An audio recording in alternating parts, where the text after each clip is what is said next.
Friends, ఈ ఆలయంలో ఉన్న గుండం కోనేరులో సప్తఋషులు స్నానం చేసి స్వయంభూగా వెలిసిన శివుణ్ణి దర్శించుకుంటున్నారు. రండి చూద్దాం. ఈ ఆలయం ఎక్కడ ఉందంటే నంద్యాల జిల్లా బనియాన్పల్లె మండలం పస్పల గ్రామం నుంచి 3.5 కిలోమీటర్ల దూరంలో ఉంది. పూర్వం వేల సంవత్సరాల కిందట ఈ కొండ గుహలో శ్రీ మల్లికార్జున స్వామిగా స్వయంభూగా వెలిశాడు. ఆ తరువాత కాలక్రమేణా ఈ గుహలో ఉన్న శివయ్యను చూసి ఈ గుహనే గుడిగా నిర్మించడం జరిగింది. ఈ ఆలయంలో బ్రహ్మరాంబిక అమ్మవారు కూడా దర్శనమిస్తున్నారు, చూసేయండి.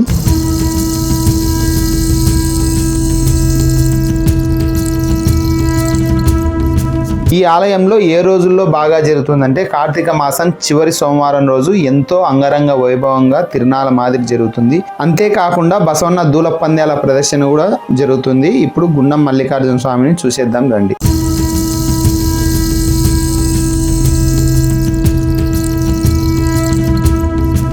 కొండ గుహలో స్వయంభూగా వెలిసిన శ్రీ గుండం మల్లికార్జున స్వామి దర్శనాన్ని చూస్తున్న ప్రతి ఒక్కరూ ఈ వీడియో షేర్ చేయండి. హరహర మహాదేవ అని కామెంట్ చేయండి. మన ఛానల్ సబ్స్క్రైబ్ చేసుకోండి. ఈ ఆలయంలో మరో అద్భుతాన్ని చూపిస్తారండి. శ్రీ గుండం మల్లికార్జున స్వామి అనే పేరు ఈ గుండం కోనేరు నుంచే వచ్చింది. ఈ గుండం కోనేరులోనే సప్తఋషులు స్నానం చేసి శివుణ్ణి దర్శించుకుంటున్నారని ఈ ఆలయ చరిత్ర చెప్తుంది. ఇటు నుంచి కొద్ది దూరంలో నీటి బుగ్గ ఉంది. 365 రోజులు నీరు వస్తూనే ఉంటుంది. ఋషులు మునులు తపస్సు చేసిన గృహాలు కూడా ఉన్నాయి. ఫుల్ వీడియోలో చూపించడం జరిగింది. లింక్ ఇక్కడ ఇస్తున్నాను, వెళ్ళి చూసేయండి.